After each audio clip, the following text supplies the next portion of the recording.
What's up, guys? We're back with another Modified Rides podcast. Today, I'm a little bit different in my guest setup. Today, I have someone that's a huge car guy, but you probably know him for something other than being a car guy. But I know him because he's a car guy. So today, I have Mario Addison. What's up, Mario? What's up, big guy? How you doing? What's up? So, you used to, I guess, play a little game every now and then. Is that where you started at? Yep. and that's the thing. My friends give me a hard time. They're like, "Man, you don't follow sports. You don't do that."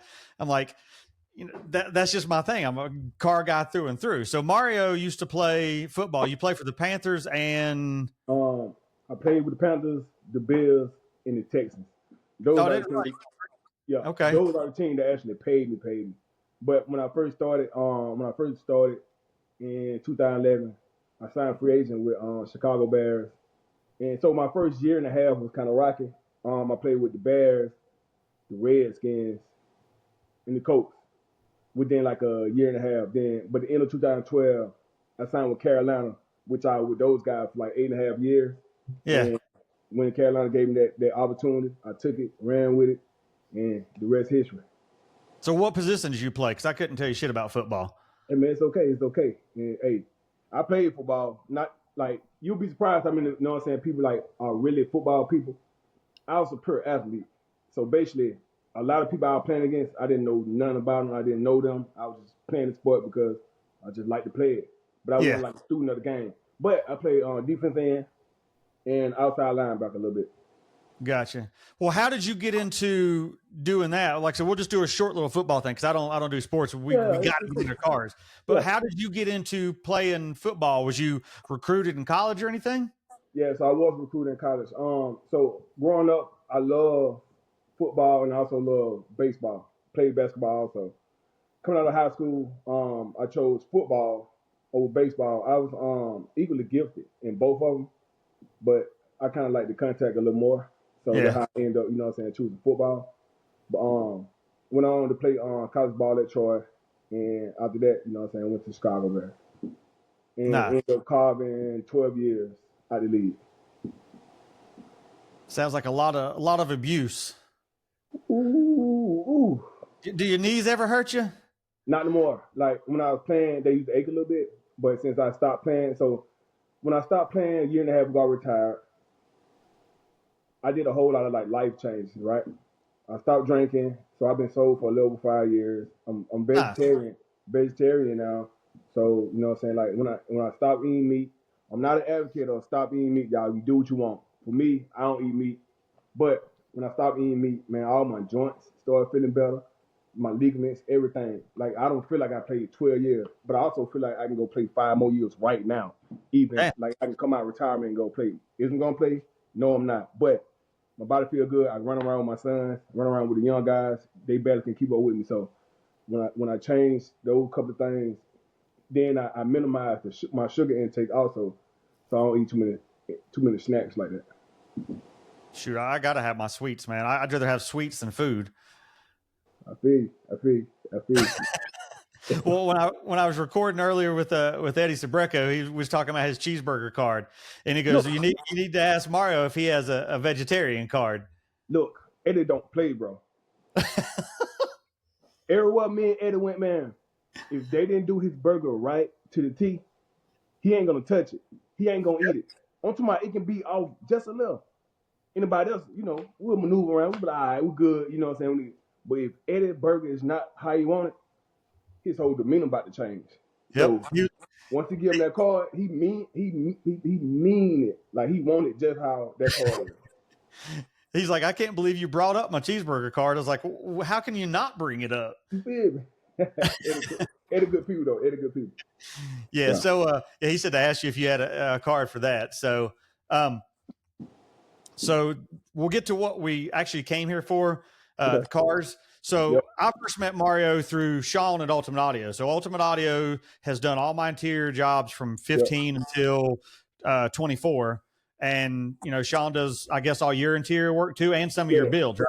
Yep. Some of my builds and some of the interior jobs and my systems. So how did you get hooked up with Sean? So when I was playing in the Carolina, one of my guys, Frank Alexander and Thomas Davis, was telling me about a guy down in Lexington, South Carolina, that was doing cars, and I checked out their cars. I was like, okay, yeah. Whoever this is doing some nice work, and I want to check them out. You know what I'm saying? So around this time, I was ready to like really just start building cars. At Yeah. first I would just, I had a couple of cars just laying around, and I was like, got a little money now. I want to, do what I say I was gonna do, because I said like I was gonna, once I get a little money, I was gonna build a car from the ground up.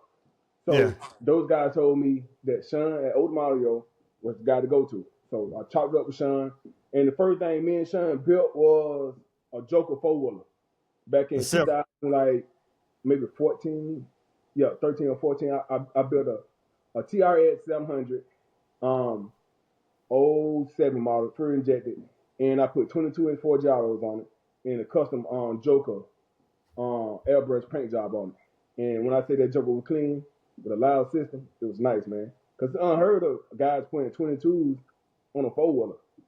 So we did it, broke the internet, and the rest been history. Well, then you did your Monte Carlo with had a new Camaro interior in it? So backstory about my Monte Carlo. I had the car since high school, and that's my first car bill with Old Mario. So my mama bought me a Tony Stewart Home Depot jacket when I was in high school. I said when I finally get some money, I want to build this Monte Carlo just like that. So I told Sean like the background of the story, and he kind of helped me pick out, the orange and the white. So we went with the all white outside with Monte Carlo SS in orange on the outside, inside all orange interior with SS embroidered in white. And we went with all Camaro inside, Camaro motor also. So I went with an LS3 with a Whipper 2.9 supercharged on top of it, with a 12-bolt rear end. And when I say that baby screen with wildwood brakes, custom system, when I say it screen, that baby screen. So, like I said, so that's when I first met Mario is through Sean, just because mutual shop there, and I'm sure you're the same way I am. When you stop by the shop, it's almost like family. You just walk in the back, and you're the whole crew's family down there. Most definitely. Love those guys down there. Shout out to Old Audio. Yep. So I guess let's go back to what got you into custom vehicles. Were you into custom vehicles before you were into football like you were? I always loved cars. When I was young, I used to build bikes and kind of like get all type of bikes and just mix them up. I tear a bike down and build it back up with different pegs on it, different mags, GTs, Diamondbacks, all those types. You know what I'm saying? I did them all, and that kind of started me off. And I wanted, I couldn't ride bikes forever, so I wanted eventually, convert over to like cars and trucks and stuff once I got a little older. Yeah. And the cars that I liked was like, so I grew up in Birmingham, Alabama, and this community called Vice Hill, quote unquote, it's the hood. And all the hood guys had all the nice cars that we thrive on right now. The first gen Camaros, the Cutlass, the Monte Carlos, the Grand Nationals, and all those, the 96 Impalas, Chevelle. I seen all those cars growing up. And if those guys knew what the car was worth right now, they would probably never sold them. They would have been holding on to them to this day. But, I started out seeing some the old guys, drive through the neighborhood with those cars, and I just fell in love. And I said, I was going to, one day, man, my dream was to have my own personal shop and build it myself. That's how I started. So your whole plan while you played football was to be able to have your own shop when you were done. Most definitely. I knew when I was tired what I wanted to do. So I used one passion to fuel the next.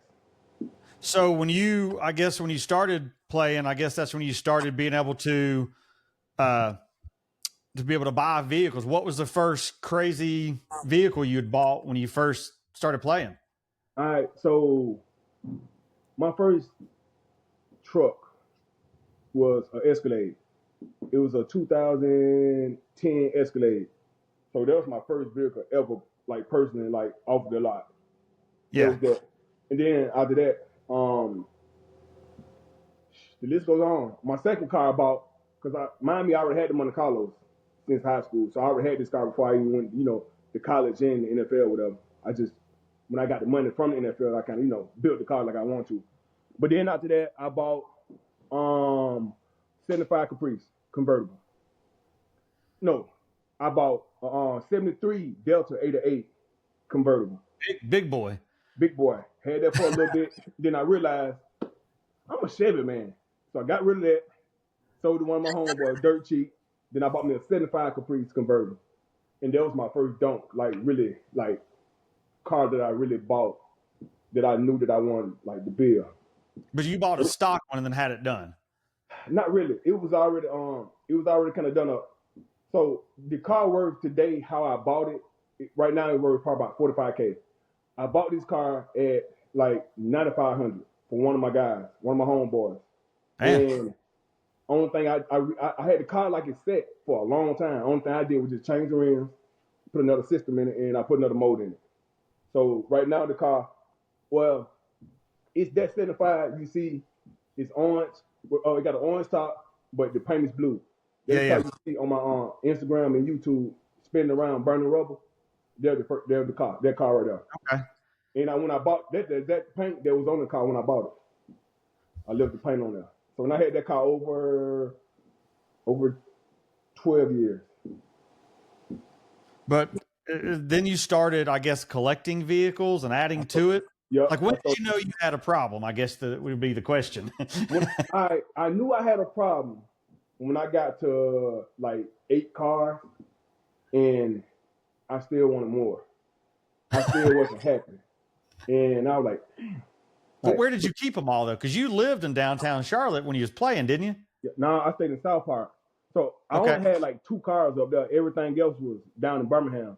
So okay, I stored them at my mama's house, my brother's house, my sister's house, at my homeboy shop until I was able to, get some land and build my own personal shop. So I kind of had them all over. Good thing I had some good people that, know that I don't play about my car. So don't try to do nothing Mario Kart, try to, sell it.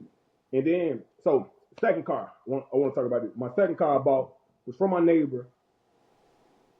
Well, he was my mama neighbor. I was staying with my mom at the time too. My mama neighbor, it was a 69 Camaro. It says the silver one, hard top, that's on my page, right? Yeah. When I was probably like my second year in the league, I was talking to him. Older white guy. It was his wife's car, and she had passed away. And I asked him about the car, and he was like, if I ever was to sell it to somebody, I would. He had it sitting outside in the carport. The car was beautiful. The car was immaculate. And 3 years later, he was like, because I asked him about it like 4 times. So, you ready? He was like, no, not right now. I ain't ready to get rid of it. And I was like, okay, cool. And I walked over there a couple of times. It was behind his gate. I always told him, can I check the car, man? Just look at the game, man. He's like, yeah, sure. I just kept, hitting it. Like three years later, he had told me, he was like, you still want that car? I was like, maybe 2 years later. He was like, you still want that car? I was like, yes, sir. I tell you what, you bring me 8,500 and the car is yours. Look, when he said 8,500, I knew what the car was. First gen, 69 Camaro. I knew what the car was, and I knew this car was still gonna go up in value every chance you get. Look, my soul left my body. Like Mario was talking to him, but my soul was already at the bank trying to get the money out while my body was right here. You know what I'm saying? And I didn't try to talk him down. No, none. You know, some people, well, can you take 8K today? No, I want none of that. I'm already getting the car for dirt cheap. For real. Yep. At this time, we family now. So, got the car from him. He had a 350, a built 350 in it. Cam in it, had headers and everything. And I never heard the car crank, but he always told me the car ran good. And when I finally heard the car, it had the shift kit and everything. Like, it was snatching. I'm like he just blessed me. I know about motors at this time, you know what I'm saying? I know everything about, motors. And I'm like, dang, this car really running. And it's just been sitting there. And to this day, man, I still got the cigarette ashes in the ashtray from his wife.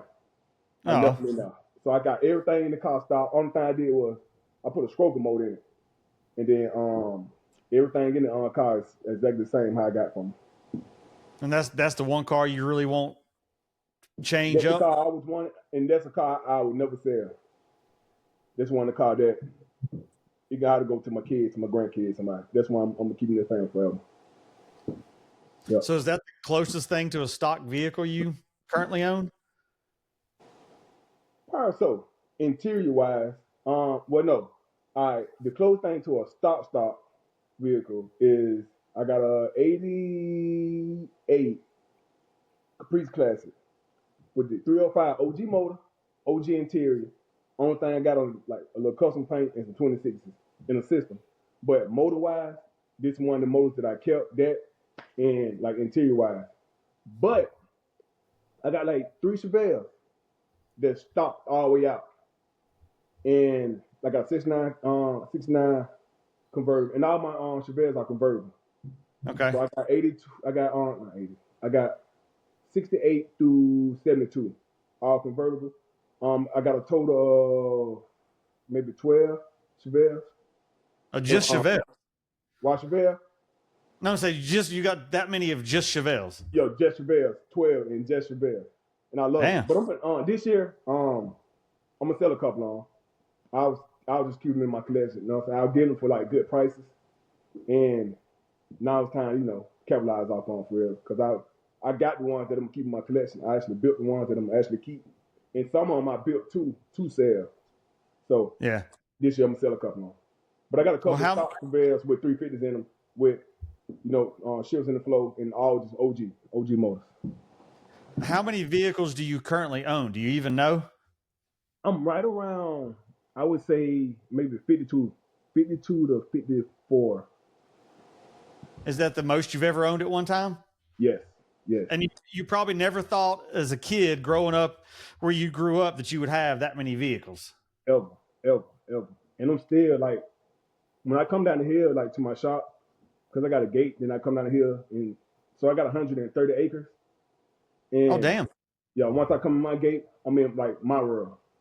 And I got trails and everything to it, like big fields and stuff, and it's just very peaceful.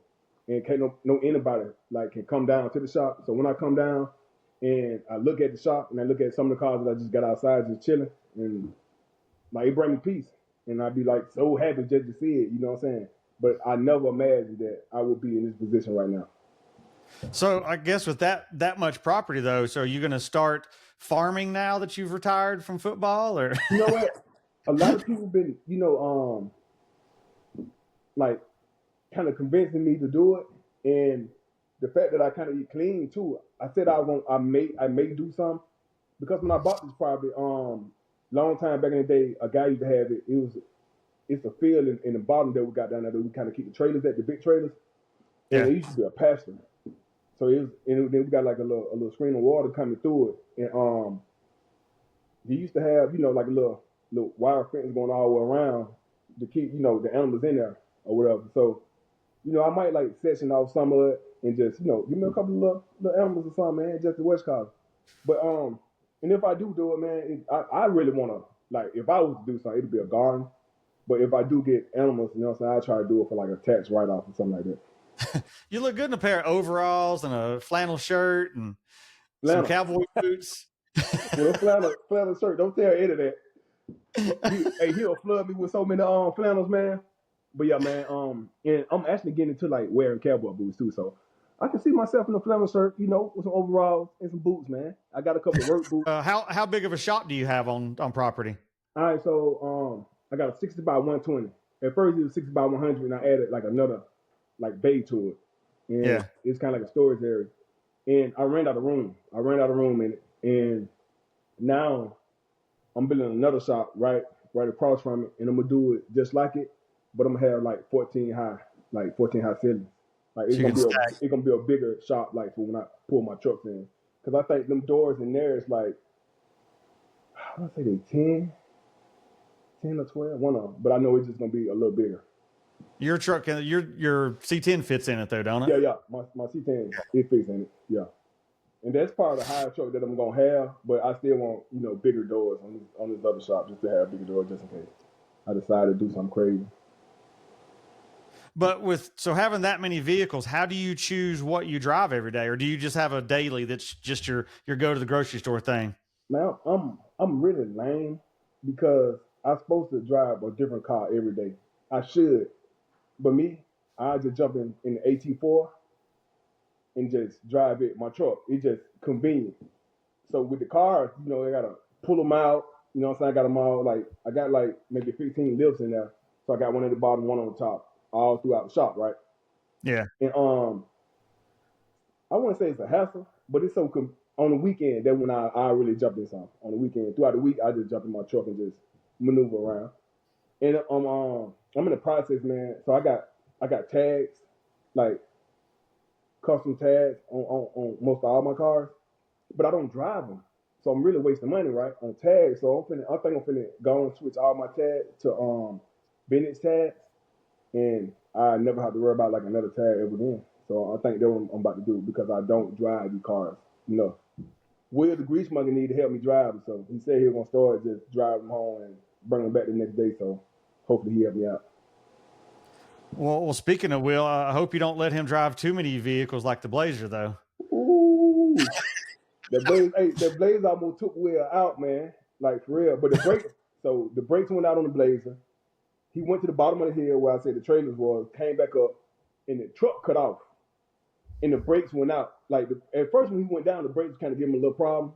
Then Will was going down the hill, and the brakes were going out a little bit. Then the crazy thing, the truck was going down, he was gonna put the truck down there where the trailer's at. But for some reason, Will decided to come back up the hill, and he got to the top of the hill, the truck cut off, right? He put it in power, but it didn't go in power. It went click, click, click, click, click, click, click. So it's old motor. Everything old on the truck for real. Next thing you know, we heard, boom! Will went off in the ditch. And he was this close from going off in a big, big ditch. And I'm glad that he didn't go off in the big, big ditch because he would have got hurt. For real. He kind of, injured his hand a little bit, but we were very fortunate that he didn't really hurt himself though, but that was crazy. So the Blazers you didn't hold that against him though, did you? The Blazers, it was real nice. It was solid. And I'd rather have Will here than that Blazer any day. We can always, build it. But I didn't get no sleep that night though. I talked to Turn no. But I'm more happy that he was okay than anything. So when you like I said, when you first started buying the vehicles and stuff, though, did you have any kind of concept of you want all these custom? You knew what you wanted, or do you just kind of, as it goes, you decide to change your style on every one of them? So as I went, I started changing it, and I knew eventually I was gonna do custom, but I didn't know I was gonna do custom because everything evolving now, right?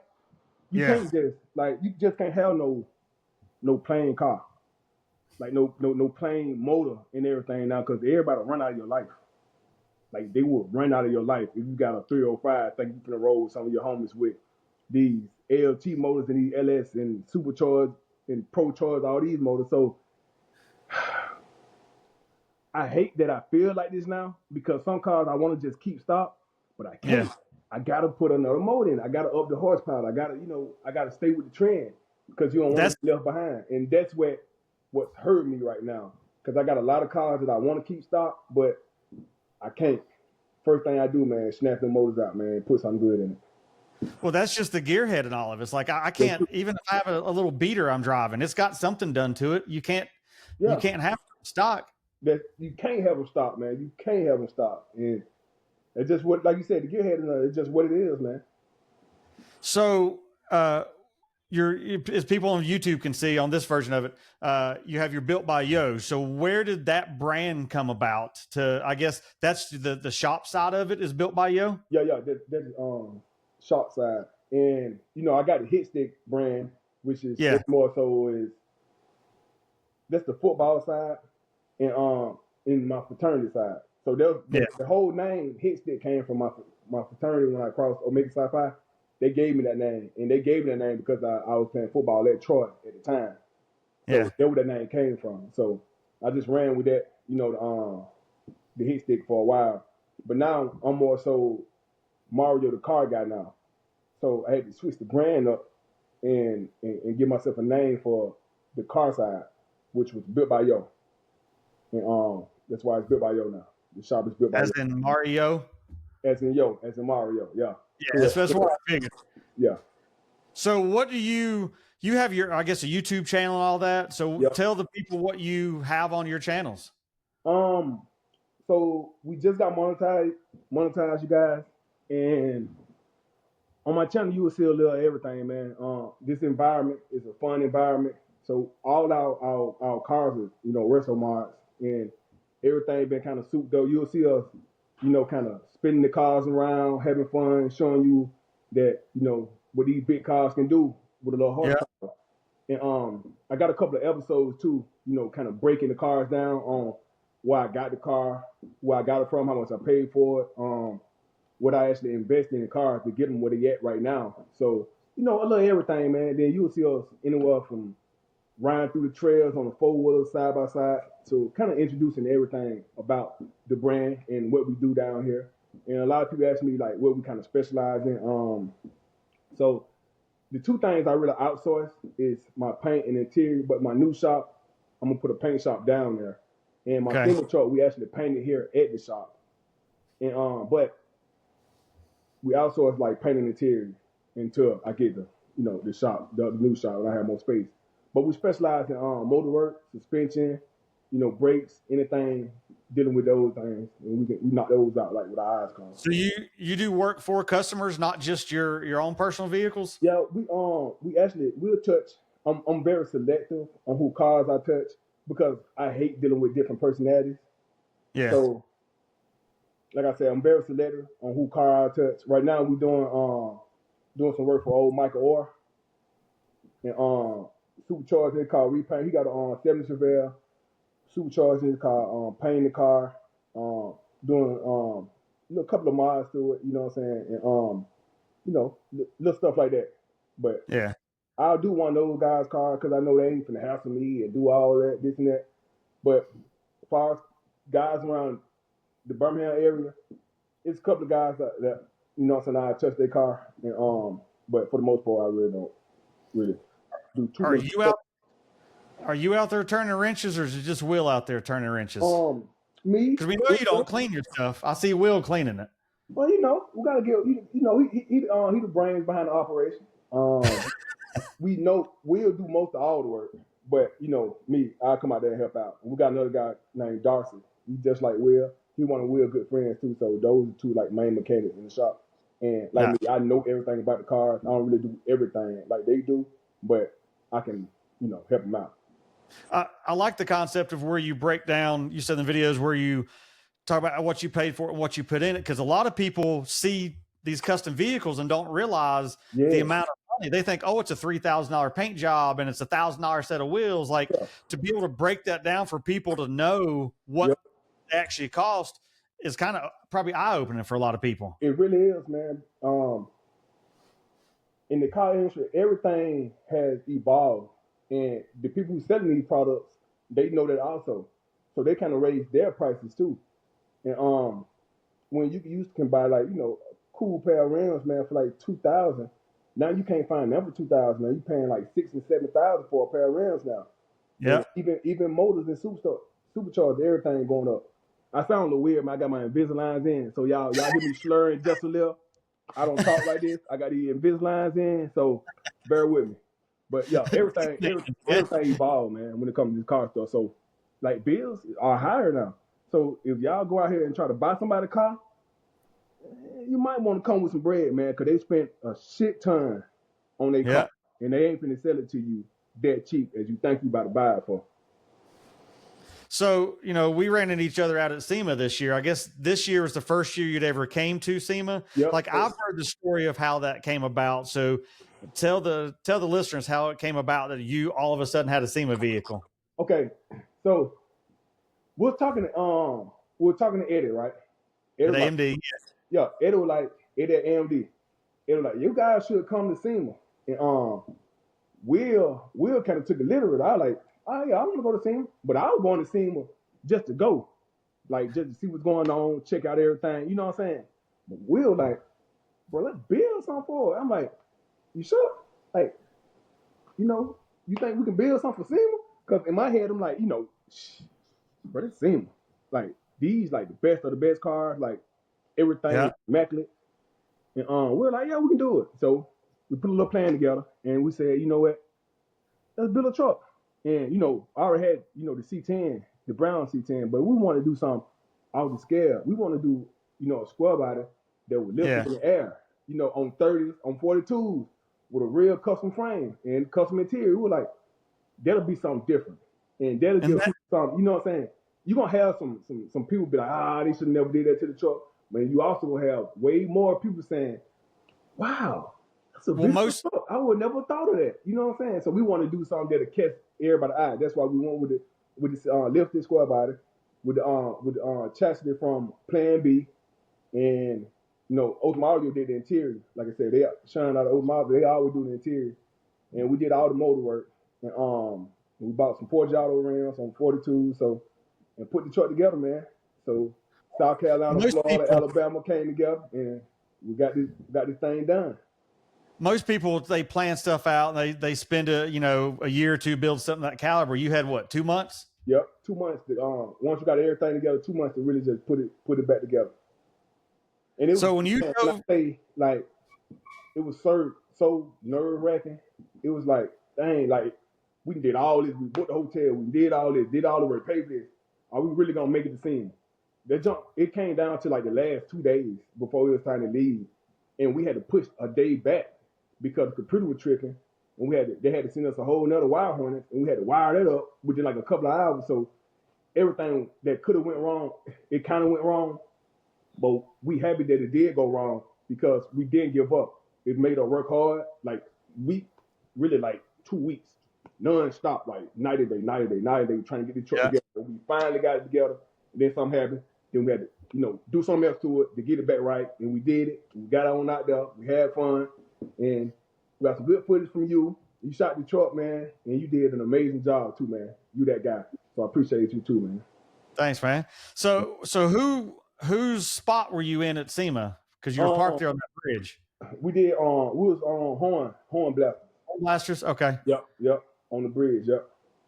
Now, I think it's funny that it started as like, hey, you need to come check out the show, to all of a sudden you have a vehicle at the show. Like that don't happen for most people at all. Like it's usually you'll go check out the show, then go build something to go back the next year. Yeah. So that's what I was thinking until Will suggested that we do that. But not only that, AMD helped out big time, man. Oh yeah. Like if it weren't for AMD, man, we wouldn't have made it, because they we partnered up with them guys, and they had everything we needed for the truck, like everything. And if we had to source everything out, boom, boom, boom, boom, boom, boom, boom, like different places, we wouldn't have made it. But some fact that they had because we had to take our doors off. When we ordered some doors, when our paint man ordered some doors, they just didn't fit right. So we hit Ed up. We said, we need some more doors, man. Like, y'all got good doors here, like the best in the business. So we got doors from them, fenders, everything, and everything lined up good. And I would never use any other like metal company. Other than if AMD ain't got it, I'm going with whoever the other best people. You know what I'm saying? But for the most part, if AMD got it in stock, that's when I'm getting all my parts from, man. Well, it's like I spent 2 or 3 hours last night going through their site looking for parts for the Blazer, and it's stuff like headlight adjustment kits and hood latch support brackets. Like it's just stuff that you don't think most people produce that is produced. Yep, that's real. That's real. And some of the stuff I didn't think I needed, they had it, and they made it so much better. You know what I'm saying? Like you said, and you'll get lost in time, man, kind of looking up parts that you think that you already have, but you don't have, and you see it and be like, okay, I need this. Oh, I really did need that. Oh, I need those. And, next thing you know, you 3 hours in looking at parts. So those that's followed my Instagram and stuff, I've posted a couple of pictures and videos of Mario shoot with the silver C10 lifted with the purple. All these years that I've done photo shoots, I've never done photo shoots with fighter jets flying around the entire time. F-22s, touch and goes, like Yeah, that was the craziest thing ever. that was dope, man. That was dope. That was my first time experiencing something like that for real too, man. Like I did a lot of work with the USO, so I know the jets and everything. Yes. I flew one in the air too. So, but to be like that close, man, like back to back, all you hear is they taking off slow, y'all, and then when Yeah. they kicking, I don't know what it is when they kicking them jets, a whole nother sound. They Yep. shaking everything, bro, and they come by you so flying, you can hear it like so loud. By the time they pass you, it already blew your ears off. Like maybe about Now, we seen how many, probably about 15, 20 on back to back. It was crazy. It was fun. It and was great experience. you say you've been in one of those. How did you fit in one of those? You ain't a small dude. No, I wasn't in the jet, but I was in a field jet. I was in Germany. So we was in the air and the F-22 was coming on us. I was in the boom, like laying down, and Yeah. they obviously I had a guy over me showing me what to do. I had to align the field thing, and it went in the jet. They was coming on the side of me. I'll show you the video of it. So they hooked up to it, and we filled them, and then they unhooked, and they kept going. So I want to say I did like three to four jets that day. How did you get hooked up with that? You said it was with the USO? Yeah, with the USO on Carolina. So I was the ambassador of the USO Carolina. So I did a lot of USO work with the NFL in Carolina. So that's why I was able to go to, they sent me to Germany like 2 times, Italy. Then I was all over the Carolinas. For just like troop morale and stuff overseas, or yes. Talking to the families, just encouraging them. But I was enjoying them more than they was enjoying me. You know what I'm saying? It was fun, man, hearing their stories, man. And you'll be surprised, man, what, the things you can say or do, man, or just give them a hug, man. It'll make their day. Like, yeah. They gone, they overseas, they're away from their families. So you talking to them, man, encouraging them, and they encouraging you, man, like that's priceless, man. I do that forever. If I could, man, I'd take a job with just talking to families in the army, man. But I guess, if you're like a lot of these guys might be sports guys, so they watch what you do. So at that point you come in and you're probably larger than life to them because it's, a hand they probably thought they'd never get to shake. That's true too. But it's like, and that's what, my friends give me a hard time about. Cause like, I'm friends with, a few of you guys, and it's like, I don't follow sports, but like I said earlier, you guys are all car guys to me. That to me is what excites me. So to me, in that aspect, that would make you larger than life. The football stuff, I'm like, okay, I've seen it on TV, which my daughter grew up cheerleading. She spent 21 years cheering. Oh, nice. So I've grown up doing that my whole life, but I think I know more about cheerleading than I do football just because I've always been in the cars. Yeah. Got you. I mean, I don't get up and do the stunts and stuff, so don't think we're going that route with it. I can't do them either. You got to be a real. Now, the cheerleaders are the real athletes. She'll be happy to hear you say that. Yeah, that's crazy, yo. That's crazy work. She actually tried out 2 years ago. She actually tried out for the Panthers cheer team. Okay. She made that final cut, so she went from 1,500 to 75. Pretty good. So I was like, I was proud of her for that. So yeah, now she's living 2 blocks from the stadium. So okay. Down there in South End. Okay, I know exactly what South End is. Yeah, yep. Yeah. Okay. So you said you was building another vehicle for SEMA this year? Yeah. All right. What you right now, we want to take maybe 2 to 3 cars there this time, and we already can start on it now. So, obviously we want to take the Blazer there, and I want to build my dream truck too, which is like my dream truck is in the air, but I got a 69. I like 68 and 69, but I got a 69 C10, and I always want to build it. I want to do it, 2-tone. I want to do 2-tone, one of those. Yeah. So, but right now we got 66 Lincoln Continental convertible. We got the Blazer. the '74 Blazer, and we're thinking about either doing his Nova, cause we want to take one of Will car too. Either doing his Nova, or he finna get a truck. Either take Will Nova, or this truck that he thinking about getting the truck. Not thinking about, but he about to get the truck from Eddie too. Eddie got a '55 Chevy truck. Yeah. It's like what is it, 5 1? Bernadette. Yeah. So we're thinking about getting that one and building it.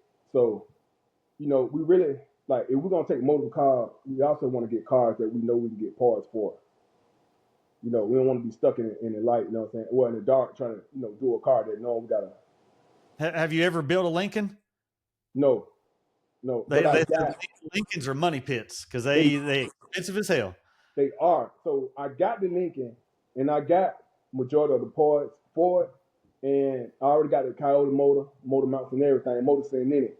So, the rest I just have to, kind of decide on if I'm gonna do air ride, this and that, so.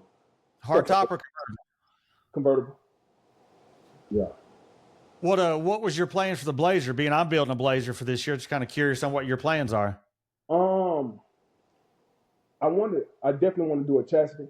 I want to do air ride on it. And I'm trying to see who I'm gonna go with on building it. That way I can leave that up to them, and then I can go and do the body, go and start on the interior. I know I want to do TMI 6 all the way through it. Talk to the guy at TMI, Ross, pretty cool guy, really really cool guy, and I told him I love to work with him. He's excited to work with us also, so I'm gonna go with TMI 6 and two-tone the truck. And the color I chose for that truck was white and orange. White on the top, white on the bottom with the middle orange. And okay. So backwards from what most of them are. Yeah, reverse it. Yes. Yeah, reverse it. Yeah. So that's what I'm gonna do with the Blazer. What you putting under the hood? So we did, the LT4. Yeah. With the Whipper supercharger on top of it. We might go another LT4, or we might go. I like supercharged motors because of instant power. If we don't do it, we're gonna do pro charge. We might pro charge. Yeah, I'm doing an LT1 in mine, so I mean, speed's never been my thing. I cruise and look good with it. So yeah, that's all you need. And then you realize you got all this speed, and you really don't need all this speed. It's more of a preference thing. Yeah. So I know when I had my Audi wagon, that was the fastest thing I've ever driven, and it was just stupid fast. That twin turbo V8 is stupid. Yeah. Like nothing will ever compare to what that Audi RS6 was, ever. Yeah, that's so it's like, them things like now I'm just into cruising. So cruising is good. but at least you have more than 2 months to get everything together this time. At least you actually plan this time and not. Yeah, we actually planned it, and if we change our mind, we got enough time to, change our mind. And yeah, last year was a hassle, man. And this year was a hassle, but like I said, we came out on top. But like you said, we got more time to really sit back and analyze what we're gonna do and talk to a couple of brands on who we want to work with and kind of map it out just a little better. So with that being your first time going to SEMA, what was your as a car guy your whole life? What did you think of walking into the convention center for the first time? First thing I noticed was this convention center is huge as H. Yep. The biggest convention center I've probably ever seen in my life. And not only that, it's full of cars and brands and parts. So basically, if I had to, if somebody asked me what's equivalent to being there, I would say it's the Super Bowl of car shows. And coming from you, that completely makes sense. That's the only way to categorize that. Yeah. And you got to be there. You really got to be there to understand what's going on there. And I've been to buku, car shows, a lot of them. But going to that right there and seeing these bills, how people really investing a shit ton of money into these cars, they really are. And there's multiple $1 million+ vehicles there. Yes. It ain't just you got one person who got one car going to a show killing them. No, everybody killing out there, bro. So Yep. that's I've said about before, it's like I think of $100,000 vehicle growing up. I'm like, that's a Lamborghini. It's like, no, now that's a yeah, F-150. yeah, So for these people to put $2, $3, $4 million in a vehicle blows my mind. But you can't enjoy that vehicle. You can't no, ever drive it nowhere. no. Like one of my favorite cars I've seen out there was the Chevelle. They're like what is it, midnight blue, kind of blue Chevelle, and he had like want to say like Baby blue one? nah, it wasn't baby blue. This the guy. It was kind of he had it was custom. Everything the body was custom. Everything was just custom. Now he had like what 3 million in the car, 3 to 4 million in the car. If somebody was to hit the side of the car, just anything, you would have to build the whole side or the Yep. whole front clip. You know what I'm saying? That ain't fun. And it was a twin turbo car, and it was dope. The car was immaculate. That's one of them cars that you sit inside of Summit and just let it spin around forever. You know what I'm saying? Like it should never hit the road, man. Like it was just that beautiful, but you would never enjoy it, man, because any little thing, man, any wrongdoing, you tell that car, bro, you out, bro. Like you out a shit ton of money. So Yep. I would never, personally, I won't build a car that costs near as much of that because I actually drive cars. So I would never do it. What's like I'm not really anti patina, but I've never been a big patina fan. Yeah, But seeing where that market's going, that's why I'm doing my Blazer patina, because yeah, it's like I drove the wife's Tahoe to Vegas and back, and it's like I was worried about rock chips and something happening to it. And it's like you do something patina, I'll eventually paint it down the road. But for yeah, this year, I want it to be the patina, and just if it gets a scratch, it gets a scratch. If yeah. I go to a show and it's rained, I'll just wipe the wheels off and the windows, and I'm done. That's true. And So do so something a I little different. But love, I like the patina look, and I got a couple of like great ideas when we was at the show in Phoenix, the West Coast show. What's the name of the show? Dino's. Dino. When we was at Dino, bro, Dino changed my life, and Same. I seen like it was truck heavy to me. Like I walked around everywhere at Dino's. It's like I wanted to see every truck that was there. And these people got money in these trucks. Oh Some yeah. people painted patina, and some came with just patina old school paint job that was they just cleared. And I was like, dang man. And I actually I just bought a truck, right? Excuse me. I just bought a truck 2 days ago. It's a 77 C10, right? Brown, cream on the inside, these two-tone with You brown got at the the yellow bottom. trim on it. Huh? You got the yellow trim on it. Yes, yes. 77 only. Yeah, That's what yeah. mine got on. Got a yellow trim on it. Yeah, got a yellow trim Yep. on it, right? And but what's unique about this car, it got a built 400 in it, right? But it's powered by propane. What? I knew it. I knew it. I knew it. The truck is outside right now, man. It's powered by propane. So the man converted it over in 87, in 1987. And that's the year I was born. And I'm like, bro, that's different. That's unique. And I'm gonna keep it just like that. It got a couple of rough spots that kind of went through, you know what I'm saying? But I'm gonna keep it just like that. Slam it down on some rims and clean Yeah. the bay up, the engine bay. Do a smooth interior, not too much, and maybe repaint the wedge car. But it's got a big gray propane tank on the back of it. I'll send you a picture of it. And if that was 87, that's way before that technology was even really a thing. Yes, yes. So what made the man do it right? He used to drive a propane truck, and he'd go home and he converted a couple of his cars over. He would go home and fill all his personal trucks up at night. So he never paid for gas, man. And the It's a good crazy thing, idea. this truck's still running and driving, and it's strong.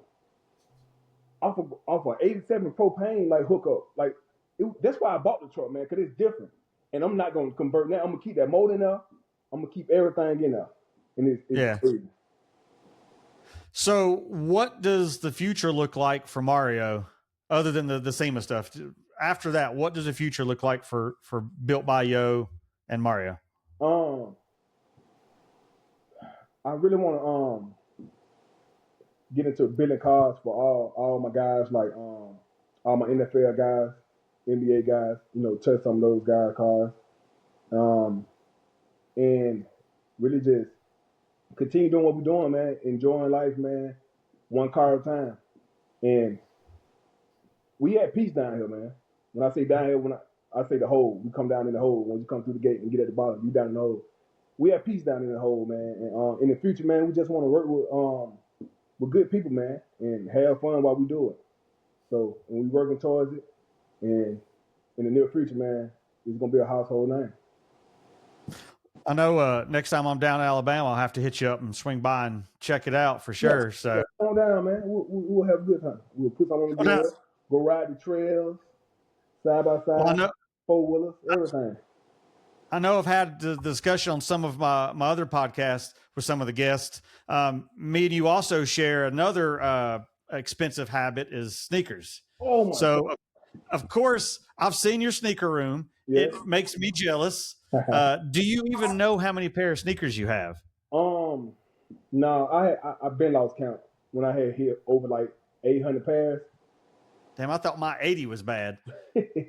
I've been lost count, man. So I'm out of room. Like I'm gonna start building. So I'm gonna build my main house here too, and I'm gonna start building like probably next year. I'm gonna start. I already got my plans and stuff, but I actually got a sneaker room, like up and downstairs sneaker room with a spiral to get, you know what I'm saying, to like top and bottom, because I ran out of room here.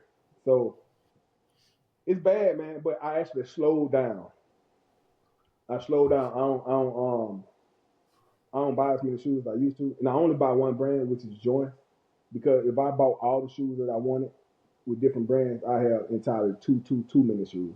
You have to build another shop. Exactly, just for shoes, man. Like when you did the Elf on the Shelf deal, I saw that where you like laid all the shoes and stuff out. That was pretty funny. Yeah. I was like, I showed my daughter that video and was like, check out this room. And she's like, so when are you getting one of those? I'm like, I don't have nowhere near that many. Take your time with it. They really can get expensive though, man. But I had got to a point, man, I had like too many shoes. And I started, kind of giving them away to the people on my side, especially the guys who were in high school, who some people who were doing good in grades, I was giving them, and some of the guys who actually needed shoes, and I was giving them to them also. So, it was a good thing also. Well, you probably don't wear standard size shoes though either, do you? 12 and a half, 13. So do you ever miss playing football though? I say I don't miss it, but every blue moon I have a dream that I'm actually playing, and that's so weird to me. Like and this the crazy thing. Every dream that I have that I'm playing ball, I'm sorry as hell. Like I'm weak. Like it's so weak to me. I'm like, I ain't running like I normally do when I was playing. I ain't turning the corner like I'm smooth. I'm like, I'm sorry as hell, man. I'm like, what's going on, man? I'm gonna have a dream. At least have a dream that you killing everybody out there. You know what I'm saying? I'm having a dream that I'm getting tossed around and shit. I'm like, all right, man. Stop having these dreams, bro. But I don't miss it. Simple fact because my body, man. But what I do miss about the game, man, I miss the guys. I miss the people. Yeah, I miss the people, man. So that's what made football special for me. It was the people. Yeah. Yeah. Well, it's cool that you were able to do that for as long as you did, which now funded your passion of vehicles. So exactly. Yep. And football actually helped me, man. Like, I mean, building a car, it helped me walk away from football. And I had to walk away because, like, I played 12 years. My body was feeling amazing. And, like, what I'm playing for now. So when I started, now it's time, to find my peace in something else. I know people who played forever, they couldn't barely walk or they don't know what to do now since football is over. So I already started, like, I already knew what I was going to do. And I already started planning before I even walked away from football on what I was going to do, like life out of football. And so I walked out of that right into my other passion. So that would make everything, like, transition so smooth for me. Yeah. Well, 12 years is a long career for a ball player, though. Yeah, it's a good career. They say, like, the average career for an NFL player is like 3 to 4 years. because the physicality. Anything can happen. You can get Yeah. broke off, man, have like a season injury career or a life injury career. Like, it's crazy. But I was very fortunate, man, to play as long as I did. Yeah. Yeah. Well, man, I won't hold you. I appreciate you coming on, man. You know, I was glad we finally got to link up with this. I'm looking forward to seeing what you're building for SEMA this year. Okay. And I'm sure I'll run into you at a few shows because, you know, you being in the Southeast, I kind of, you know, you hit some of the same ones I do. So We'll definitely link up, man. And you let me know what kind, the show that you're going to too. If I can see, you know what I'm saying, from in the area, you know, we can link up. Well, tell the people how they follow you online. What's all your handles for them to find you? Okay, y'all. Built by Yo, just built by BY Yo Wow. Go find you can find Built by Yo on YouTube, IG, Snapchat. Well, not Snapchat. TikTok. Those are the Built by Yo handles. But if you just want to follow me, like the football Mario is Hit Stick 4. Okay. HITSTIQ, the number 4. And that's me. The everyday life stuff I post on there here and there. But I do post most everything that I do on the Built by Yo page. And my Facebook handle is Mario Addison, which I post funny stuff on there, and I post a lot of the Built by Yo stuff on there. So yeah, those are my handles, y'all. Look your boy up, man, and let's work.